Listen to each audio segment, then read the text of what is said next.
The anime kicks off by showing Tokyo in 2021, the city left in ruins because of the gastria epidemic, a parasitic virus. This virus forced everyone to live inside huge walls made of veranium, a special metal that keeps the gastria monsters away. At that time, there was this guy named Satomi Rentaro. He walked around with a blank look in his eyes like he had no hope left. All around him there were tents set up and people huddled together to stay safe from the gastria attacks. In the distance, smoke could be seen billowing in the distance, and in the sky, several fighter planes shot up and then exploded until gastria suddenly flew low in the middle of the evacuation, which made military troops immediately destroy the creature. It crash-landed near the tents, scaring the heck out of a lot of folks. Rentaro, who had fallen during the chaos, knew he had to keep on surviving. Fast forward 10 years, and Rentaro is now a high school student. He works for the Tendo Civil Security Service, hunting down gastria with his partner, Aihara Enju. She's a special girl. Her mom got infected with the gastria virus, and that turned her into what they call a cursed child. These cursed children have superhuman abilities because they were born with the gastria virus inside them. So Rentaro and Enju team up to take on these nasty monsters. One day, Inspector Tadashima Shigetoku got a tip about gastria showing up somewhere, so he and Rentaro headed over to an apartment where they thought the creature might be lurking. Outside the apartment, a bunch of cops were standing guard. When Rentaro busted down the door, they found 2 dead officers and a guy wearing a mask. This masked guy claimed he was also on the hunt for gastria, but he could easily hurt others, which messed up his job. Rentaro tried to throw some punches, but this masked dude was super quick and strong. He managed to escape, saying he was the guy out to destroy the world. Meanwhile, Enju was pretty ticked off because Rentaro had left her behind. She was grumbling to herself as she ran. Along the way, she spotted a guy who was turning into a monster after catching the gastria virus. Luckily, Rentaro and Shigetoku showed up in the nick of time. They fired veranium bullets that paralyzed the monster, and Enju finished it off with a powerful kick. After a while, Rentaro came back to the office and had to deal with his boss, Tendo Kisara. She was pretty annoyed because he forgot to ask the police for money to buy discounted bean sprouts. She also griped about their office running low on funds because they had unreliable folks like him working there. In the evening, Rentaro and Enju enjoyed their dinner with different bean sprouts dishes they bought earlier.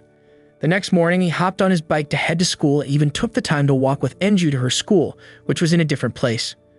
On the way, Rentaro hoped that someday he and Enju could go to the same school because he worried about her keeping her identity as a cursed child a secret. She reassured him, saying her friends had no clue about her true nature all this time, so he shouldn't stress too much about it. While in class, Rentaro suddenly got a call from Kisara, telling him they had to go to the Ministry of Defense. When they arrived there, they were surprised to find all the government workers from the Tokyo area gathered, including other promoters standing together with their initiators lining the room. Soon after, a big screen showed Seitenshi, who's the head of the Tokyo government, and her advisor, Tendo Kikunojo, making an announcement. They gave a mission to the government officials and their promoters to destroy the gastria and get back a suitcase that was inside one of those creatures. Right then, a masked man named Hiruko Kagetane appeared in the room. He called his daughter Haruko Kohina, who was also his initiator, and said he'd join the mission to get the suitcase containing the 7-star inheritance. Because Kagetane was seen as a threat, everyone in the room started shooting at him. But this masked man put up a see-through shield that stopped the bullets. He claimed he was mostly made of veranium equipment, having replaced most of his organs with it. He also said he used to be part of the Eastern Army and joined a unit called Special Mechanized Unit 787, which had something to do with dealing with gastria issues. One of the government officers was shocked because Unit 787 was a special group that handled gastria problems. While all this was happening, Kagetane started shooting in all directions, knocking everyone down. Before he left a box for Rentaro. Meanwhile, a man got some bad news about an important official getting murdered with their head cut off. Rentaro noticed the box, which now had fresh blood oozing out, and began to suspect that the official's head might be inside it. On the screen, Seitenshi urged everyone to get that suitcase as soon as possible because if it fell into the wrong hands, it could be used to destroy the monolith wall, which might lead to a massive gastria attack and wipe out humanity. A few days later, Rentaro and Enju were strolling through the market when they witnessed a girl being chased by 2 security guards. The guards claimed she stole something and almost hurt someone. This girl, who happened to be a cursed child, reached out to Enju for help, but Rentaro stopped her, so the guards caught the girl and took her away. Enju felt really sad about it because it reminded her of her own tough past. Seeing how upset Enju was, Rentaro decided to follow when the security guards were taking the girl. They ended up at an old building where Rentaro saw those guards treating the girl horribly, banging her head and even shooting at her before leaving her there. To his surprise, the girl was still alive, so he rushed her to the hospital. Thankfully, the doctor managed to save her and mentioned that she had a really strong immune system. Rentaro made sure to cover all her medical expenses and asked the doctor to take good care of her. On his way back home, Rentaro was thinking about his rising expenses, especially with the added burden of paying for the girl's hospital bills. As he walked through a quiet street, Kagetane suddenly appeared and pointed a gun at Rentaro. Swiftly, Rentaro managed to disarm the masked man and turn the tables on him. Kagetane then called his daughter, Kohina, and ordered her to cut off Rentaro's arm. Just as she was about to attack, Enju arrived to stop Kohina's action. Kagetane also proposed that Rentaro team up with him for a mission and shared his perspective on the terrible things happening in Tokyo, which brought back Rentaro's memories of how cruel people treated cursed children. Kagetane even offered Rentaro some money to join him, but Rentaro refused by shooting the money into the suitcase. Just then, they heard police sirens, so Kagetane decided to leave. He also asked Rentaro to visit Enju's school the next day to find out what was going on in the community. Kagetane acknowledged Rentaro and Enju's greatness, making him hesitate to defeat them both. The following day, Rentaro heard rumors spreading at school about Enju being a cursed child. He met with Tannen, one of the teachers, to clarify the truth. Tannen mentioned that Enju had left the class after her friends found out about the rumors. Rentaro rushed home to find Enju. She was nowhere to be found. So he went to an underground channel to meet Matsuzaki, the man who looked after and taught the cursed children to control their emotions and live like normal kids. When Rentaro showed Enju's photo of Matsuzaki and asked about her whereabouts, the middle-aged man claimed he'd never seen her. Surprisingly, Matsuzaki suggested that Rentaro get a new initiator to replace Enju. Rentaro was annoyed by Matsuzaki treating the cursed children like tools, so he decided to leave while reminiscing about his time and experiences with Enju. Shortly after Rentaro's departure, Matsuzaki informed Enju, who was hiding, about Rentaro's kindness and asked if she really wanted to leave her fellow promoter. On another occasion, Rentaro, determined not to give up, met with Professor Muroto Sumire to share what had been happening with Enju. After his conversation with Sumire, Rentaro got a call from Tannen, who said that Enju had shown up at school. Without a second thought, Rentaro rushed to Enju's school, where she faced rejection from her friends, including her best friend, who chose to distance themselves. Rentaro tried to assure Enju that he'd find another school for her, but she refused because she had made many friends there. Meanwhile, a helicopter sent by Kizaru landed and took Rentaro and Enju to a place where Gastry was spotted. Kizaru briefed them on the Gastry's appearance in the forest, and Rentaro and Enju had to deal with it immediately. As the helicopter flew over the forest, Enju spotted the Gastry below and leaped in to attack it. Rentaro asked the pilot to lower the helicopter so he could descend using a rope. With Enju's remarkable abilities, she managed to slice open the creature's body and retrieve the suitcase from inside it. As she ran towards Rentaro, tears streamed down her face. She was deeply saddened by the fact that many people hated Rentaro, even though he had just saved them from a ferocious monster. Rentaro tried to comfort her and assured her that he'd always be there for her. But just as Rentaro was about to take the suitcase, Kagetane suddenly appeared and snatched it away. Rentaro attempted to get it back, but unfortunately, he got struck by Kagetane's sword. Even when Kagetane was backed into a corner, he shot Rentaro, causing him to fall into the river below the cliff. Sometime later, Rentaro, who miraculously survived, finally woke up. Kizaru, who had been looking after him, informed him that he had been unconscious for a day. She also explained that the suitcase Kagetane had taken contained a catalyst capable of summoning a powerful Stage 5 Gastria that could threaten humanity's fate on Earth. Rentaro felt restless and wanted to do something about it, but Kizaru urged him to rest until he had fully recovered. Rentaro, ridden with guilt, apologized for not being able to reclaim the suitcase. Kizaru, in turn, said he should apologize to Enju, who was sleeping soundly, cuddled up with him under the blanket.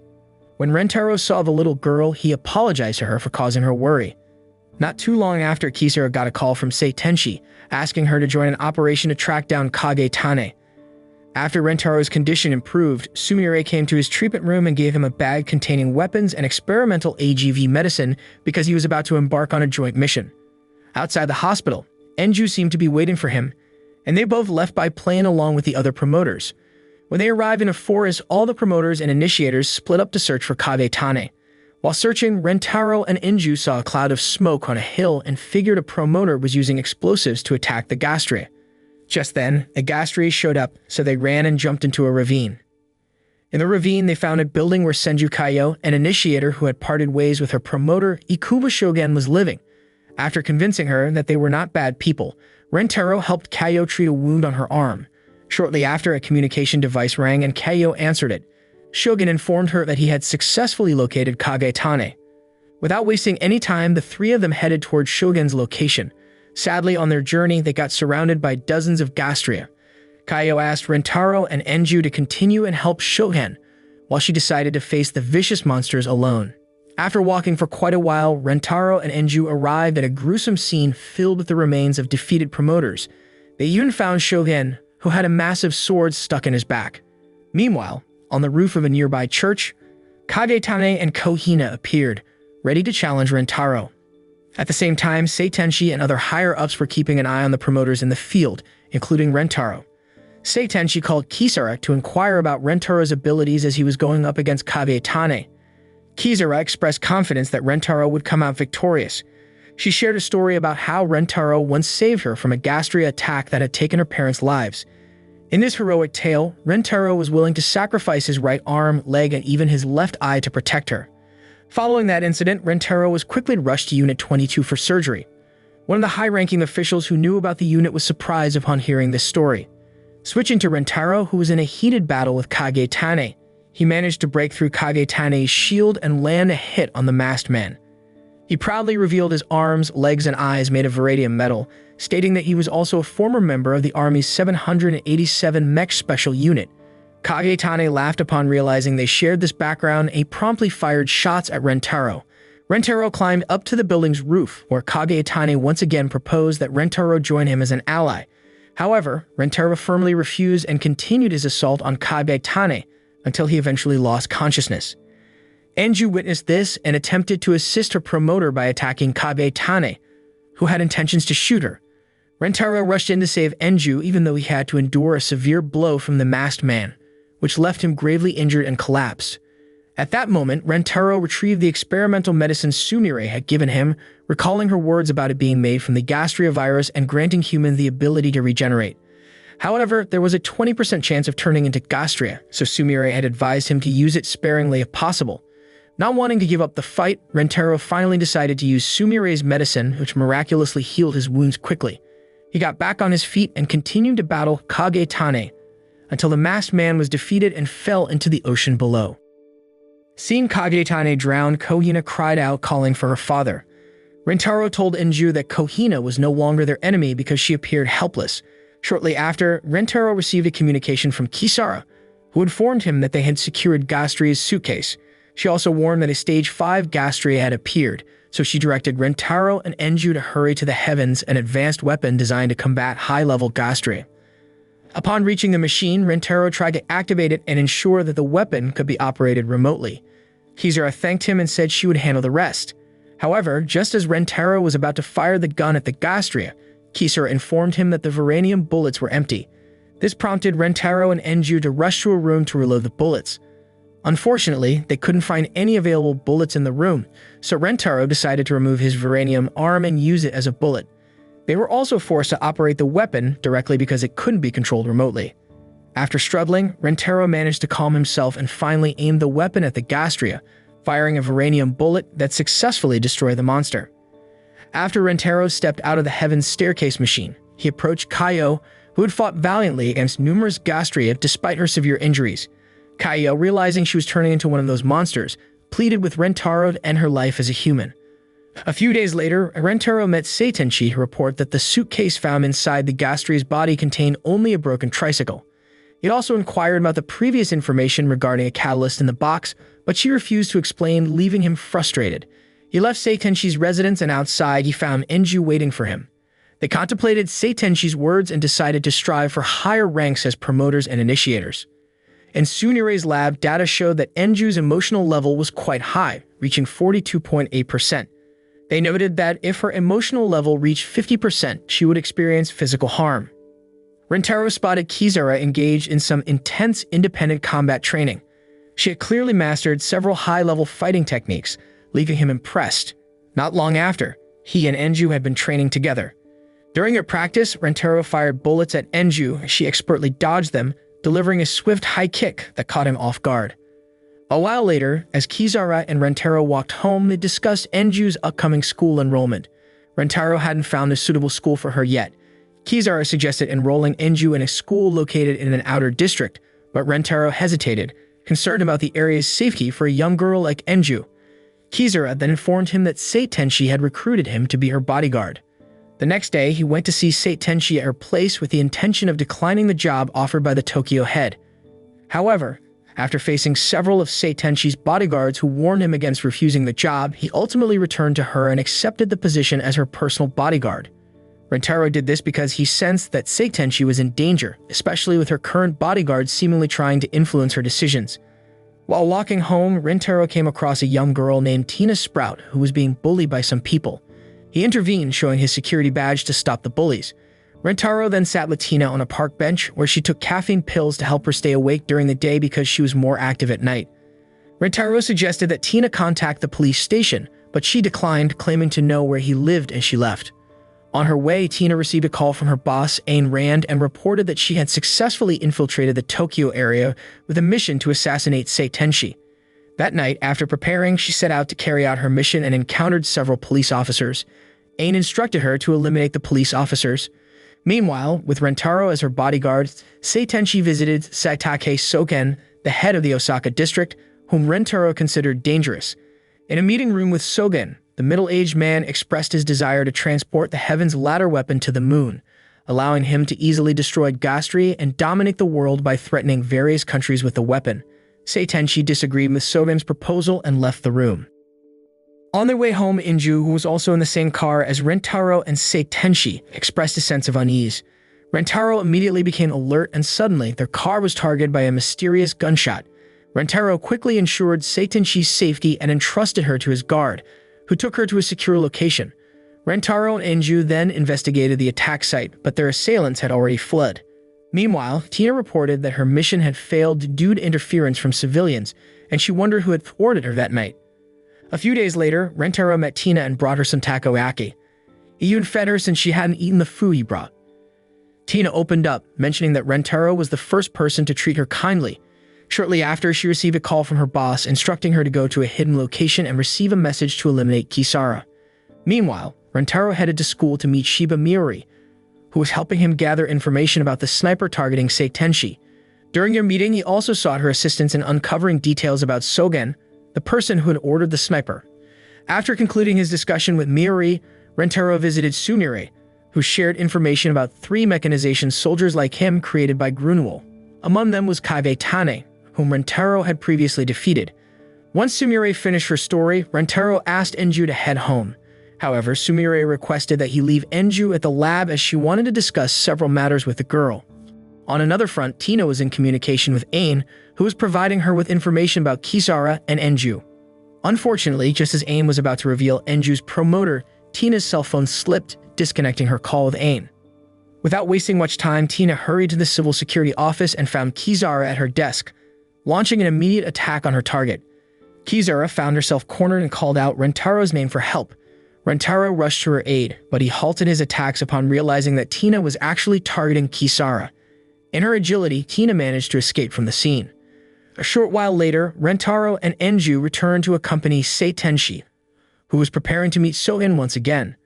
Upon arriving at their destination, Tina opened fire on Seitenshi. Fortunately, Rentaro quickly took cover and escorted Seitenshi to the safety of a nearby parking lot to shield her from Tina's shots. Rentaro and Enju then ventured out of the car to assess the situation, and Enju began chasing after the shooter. However, Seitenshi suddenly urged Rentaro to call Enju back, warning him that Enju was facing a formidable mechanization soldier who wouldn't be easily defeated. Rentaro immediately made the call, but it was Tina who answered and dropped the cell phone to the ground. Following that incident, Rentaro and Kizaru received distressing news that Enju had suffered severe injuries, requiring her to undergo intensive care for several days.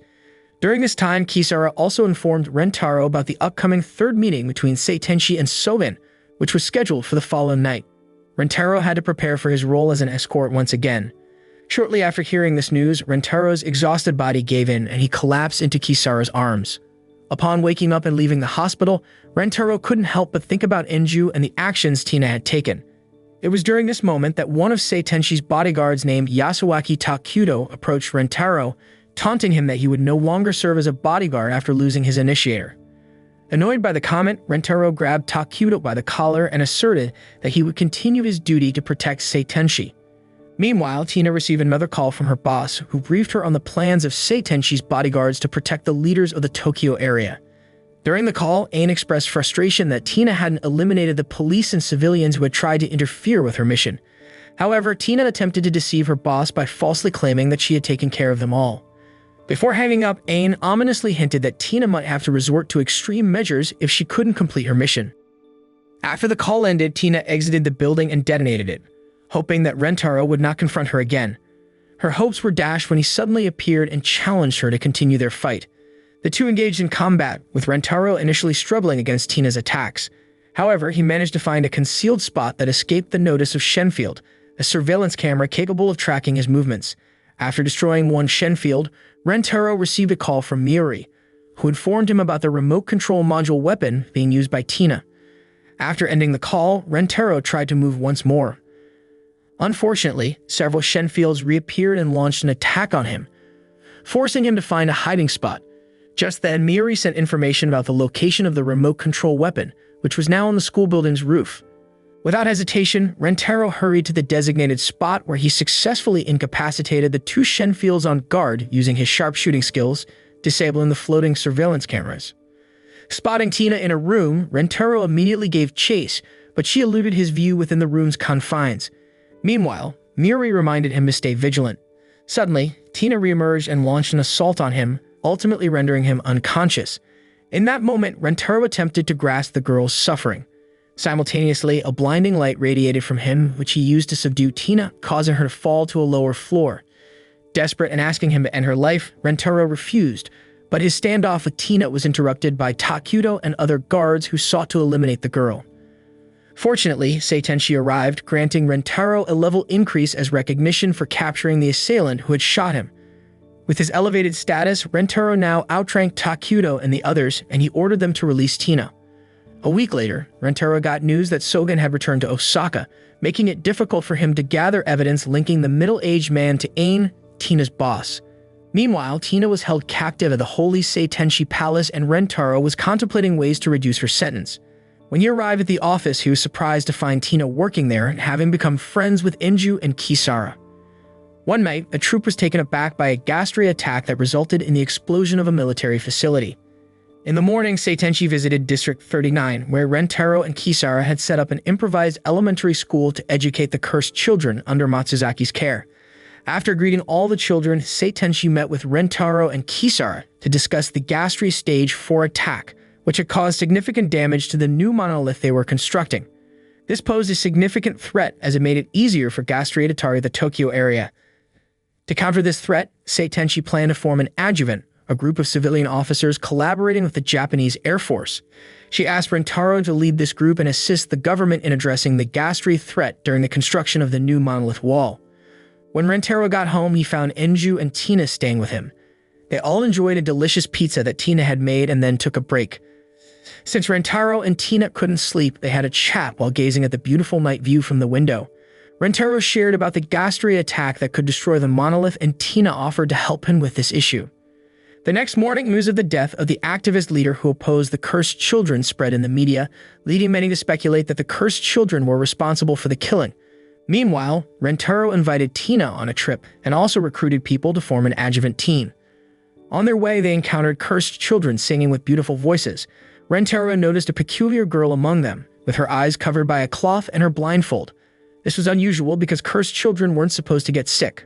The girl explained that she had intentionally injured her eye because her mother despised her for having red eyes, which had led to her being kicked out of her home.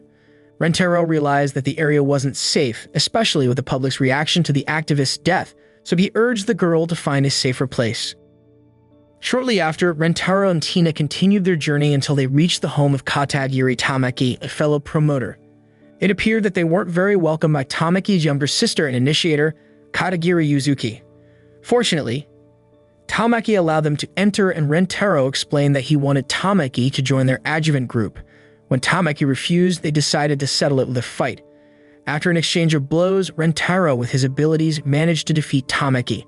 Meanwhile, Tina had a fight with Yuzuki and also emerged victorious, leading both to agree to join the adjuvant.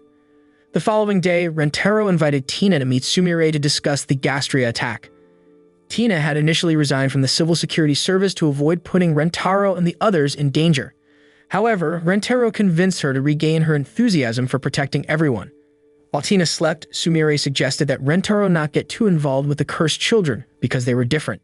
But he refused and remained determined to defeat Gastria to secure the freedom of the cursed children.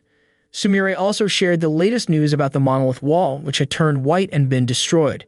Since this news had spread in society, Seitenshi decided to hold a live broadcast to officially address the situation, despite having to shoulder the burden alone. A few days later, at the gathering spot for the adjuvant group, Rentaro and Tamaki discussed the idea of using exams to select individuals for underground protection. Meanwhile, Tina, Enju, and Yuzuki set up a simple tent because they weren't officially registered as adjuvants. Not too long after, Rentaro and Enju scouted for potential adjuvant members at a competition arena hosting a fight between Brick Nigel and Nagisawa Shoma. After witnessing their battle, Shoma and his initiator, Midori Fusei, emerged victorious. Rentaro approached Shoma and offered him a spot in the adjuvant group, which Shoma accepted since he also wanted to help. That evening, Tamaki and Yuzuki arrived with new tents for everyone. All the adjuvant members gathered around a campfire in Kisara, realizing that Rentaro still needed more members to form a complete group, volunteered to join with Tina as her initiator. While they were chatting, a member of the security forces arrived with a message that Commander Gago Nagasama had summoned all civil officers to assemble in front of the central headquarters. They arrived at the headquarters yard, where Nagasama gave everyone a pep talk and told them to be ready for action when called upon. Rentaro then proposed relocating their camp closer to the Gastri's nest for a potential surprise attack. After this discussion, Rentaro and the rest of the team gathered once more, boosting each other's spirits for the upcoming battle against the Gastri. The following day, while awaiting orders from Nagasama, Rentaro and Kisara conducted classes for the cursed children. They encouraged the kids to write down their dreams on pieces of paper. Since all the children earnestly wrote down their aspirations, Rentaro decided to take them on an outing to visit the Fire Revolution Monument. That night, as everyone slept, Rentaro and Kisara took a walk to see the monolith wall, which had turned white due to the Varanium-destroying liquid injected by Gastria. Rentaro found it strange that only part of Monolith 32 was damaged, and Kisara suspected that the Gastri forces might have needed to rest before attacking other sections of the wall. They chatted for a while and lay down on the grass, sharing their worries. Rentaro held Kisara's hand and promised to protect her and the others.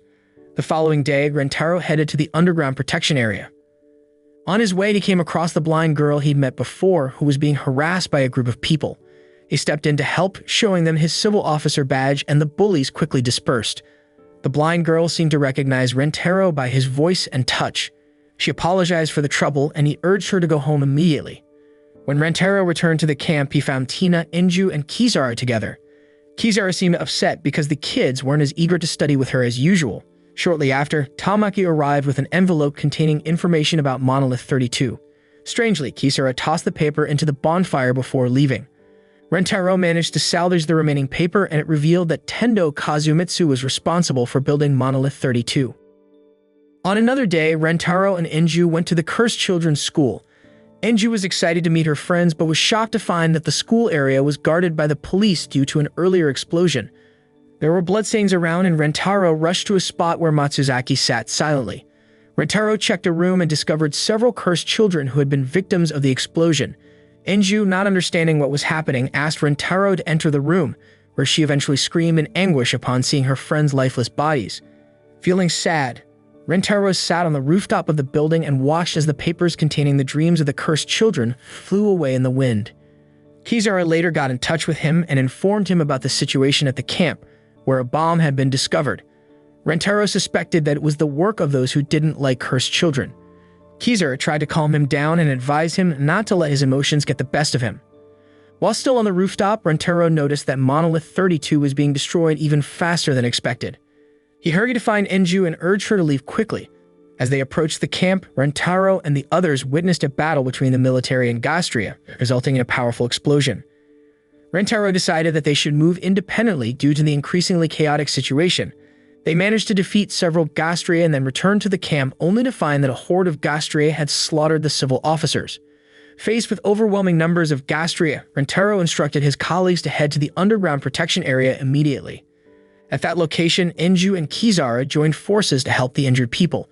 Sumire was also there seeking refuge from the chaos. Later on, Rentaro and the others decided to use an abandoned house as their temporary base. After cleaning up the house and lighting the fireplace, they all gathered for dinner and discussed the recent Gastria attack. While they were in the middle of their conversation, a guard arrived and asked Rentaro to meet with Nagasama. In a room, Nagasama expressed his disapproval of Rentaro's decision to take action without orders. As a result, he disbanded the adjuvant group and sentenced all its members to death. Rentaro tried to oppose this decision, but Nagasama, who was also an initiator, attacked and incapacitated him. Nagasama proposed a deal. He would spare their lives if Rentaro agreed to infiltrate enemy territory and eliminate the Pleiades, a powerful Gastria controlling others, allowing Nagasama's troops to attack Aldebaran, the main Gastria leader. When Rentaro returned to the base, he noticed that all of his colleagues were asleep. He quietly left the house, but Kizara approached him. She knew that Nagasama had asked Rentaro to go to the enemy's base to avoid severe punishment for the group. She pleaded with Rentaro to abandon his plans, but he felt responsible for his group's mistakes and couldn't turn back. He walked away, leaving her behind. On his way to the enemy's base, Rentaro encountered a group of Gastri chasing him. He had to dive into a river to escape their attacks. When he woke up, he was surprised to find Kagetane and Kohina helping to treat his wounds. That night, Kagetane once again invited Rentaro to join forces, but Rentaro refused. The next morning, he saw that the two of them had left, so he continued his journey. However, he was soon surprised to find Kagetane and Kohina waiting for him outside a cave. They claimed to share the same goal, and after traveling a distance, the three of them finally reached the Pleiades. Rentaro and Kagetane attacked the creature together and managed to defeat it. Rentaro decided to contact Seitenshi and launch a missile at Aldebaran. Unfortunately, the creature couldn't be destroyed, and Rentaro remembered Nagasama's words about Aldebaran's immortality. Later, when he returned to the destroyed camp, Kizara approached him with the news of Nagasama's death. Rentaro was appointed as the new war commander to replace Nagasama. The next day, Rentaro and the others gathered to strategize against Aldebaran. They chose the Flame Revolution Monument as their meeting point. That night, they waited in the darkness to avoid detection by the enemy, while hundreds of lanterns floated in the sky as a symbol of hope released by the city's residents who prayed for happiness. Seitenshi contacted Rentaro and entrusted the future of Tokyo to him and his team. As the Gastria approached, the troops began firing at the monster. Rentaro and Enju headed towards Aldebaran's location after the others decided to deal with the Gastria in the city. When they got closer to Aldebaran, Rentaro attempted to throw a bomb into the creature's mouth, but it didn't explode. They had to resort to a direct attack to activate the bomb. Rentaro made Enju faint and prepared to attack the creature, but Aldebaran countered with uranium-destroying liquid, leaving him helpless. Shoma came to his rescue and successfully activated the bomb in Aldebaran's mouth. The resulting explosion killed Aldebaran and created a massive crater. A few days after their victory, Kisara confronted Kazumitsu, who had committed a crime by using substandard materials on Monolith 32. This cheap material made the wall vulnerable to Gastria attacks. Kizara questioned why Kazumitsu had masterminded the attack that killed her parents. He explained that he was forced to do it because Kizara's father had been exposing the Tendo family's crimes. Kizara challenged Kazumitsu to a fight to avenge her parents, and after a fierce battle, she defeated him with her sword. In the end of the anime, Seitenshi announces a new era for Tokyo, celebrating their victory over Gastria. Rentaro and Enju are on a train heading to the Holy Palace, where Enju will receive an award from Seitenshi. However, their journey is interrupted when the train stops due to an accident at the 3rd District Station. Enju remembers her friends from the emergency school who died, and Rentaro comforts her. He expresses his fear of losing her, but Enju reassures him and promises that they will always stay together. The moral lesson from the story is that no matter how tough life gets and how many problems we face, it's crucial to do what's right, help those who need it, and cooperate with others to overcome difficulties.